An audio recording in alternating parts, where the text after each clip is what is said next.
जय हिंद। आप सभी को स्वागत है आपका अपने YouTube चैनल स्टेनोग्राफर्स अड्डा में। तो चलिए डिक्टेशन स्टार्ट करते हैं। डिक्टेशन स्टार्ट होगी 5 सेकेंड बाद।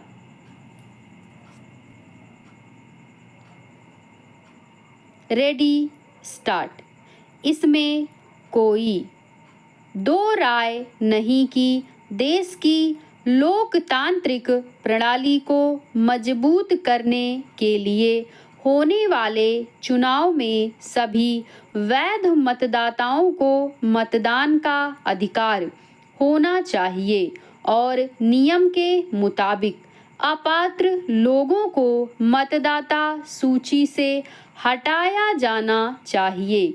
इस दृष्टि से बिहार में मतदाता सूची के गहन पुनरीक्षण के लिए निर्वाचन आयोग के निर्देश के मायने समझे जा सकते हैं। सवाल है कि अगर इस सूची को दुरुस्त करने के क्रम में किसी मजबूत या अन्य परिस्थितियों की वजह से वैसे लोग भी मतदान के अधिकार से वंचित हो जाते हैं जो वास्तव में इसके हकदार हैं, तो इसकी जवाबदेही किस पर होगी?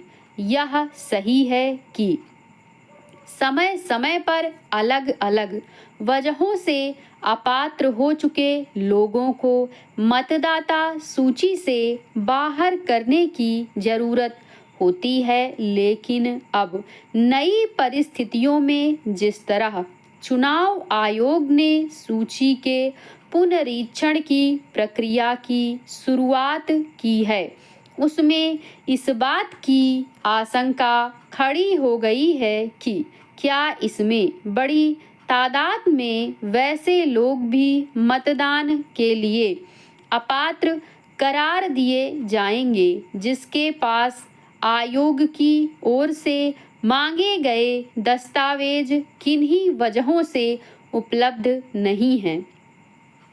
मतदाता सूची को त्रुटियों से रहित बनाने का काम निश्चित तौर पर संवैधानिक रूप से सही है, लेकिन विपक्षी दलों की ओर से इसके औचित्य पर सवाल उठाने के भी अपने आधार हैं।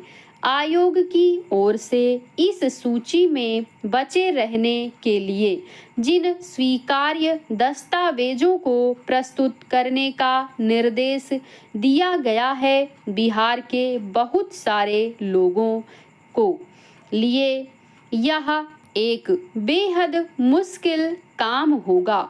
ऐसे लोगों की भी संख्या अच्छी खासी होगी जिनके पास खुद को सही साबित करने के लिए जरूरी दस्तावेज नहीं होंगे, और अगर वे इन्हें नए सिरे से बनवाने के काम में लगेंगे तो इसके लिए समय की जरूरत होगी। जबकि बिहार में अक्टूबर में ही विधानसभा चुनाव होने हैं और मतदाता सूची को दुरुस्त करने के लिए महज 1 माह का समय दिया गया है। स्वाभाविक ही इस समय से चुनाव पर भी सवाल उठ रहे हैं। ऐसे में प्रक्रिया पूरी होने के बाद आयोग की ओर से विधानसभा चुनाव के लिए जो अंतिम मतदाता सूची प्रकाशित की जाएगी, अगर उसमें शामिल होने के पात्र लोग किन्हीं वजहों से छूट गए तो उनके दावों और आपत्तियों को निपटाने के लिए क्या व्यवस्था की जाएगी? यह छिपा नहीं है कि बिहार में एक बड़ी आबादी ऐसे गरीब और कम शिक्षित लोगों की है जिनके पास सरकार की ओर से जारी आधिकारिक दस्तावेज नहीं होंगे। खास तौर पर जन्म पंजीकरण के मामले में काफी पीछे रहने की वजह से बहुत कम लोगों के पास जन्म प्रमाण पत्र हैं। हालांकि हाशिए के समुदायों के ज्यादातर लोगों की पहुंच आधार और राशन कार्ड तक है। जिनकी मांग आमतौर पर हर चीज के लिए की जाती है, मगर यह समझना मुश्किल है कि आखिर किन वजहों से इन्हें स्वीकार्य दस्तावेजों की सूची से बाहर रखा गया है।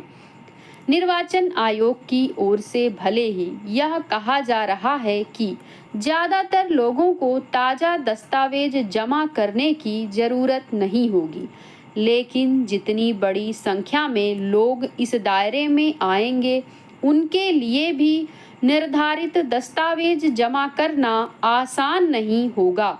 इसीलिए बहुत सारे लोगों के मतदाता सूची से बाहर होने की आशंका जताई जा रही है और विपक्षी दल इस कवायद को समान अवसर के खिलाफ बता रहे हैं। ऐसे में आयोग के सामने सबसे बड़ी चुनौती यह सुनिश्चित करना है कि नए नियमों की वजह से किसी भी वैध मतदाता के मतदान का अधिकार का हनन न हो समाप्त। ऐसे डिक्टेशन पाने के लिए चैनल को सब्सक्राइब करें और दोस्तों के साथ शेयर जरूर करें। Thank you.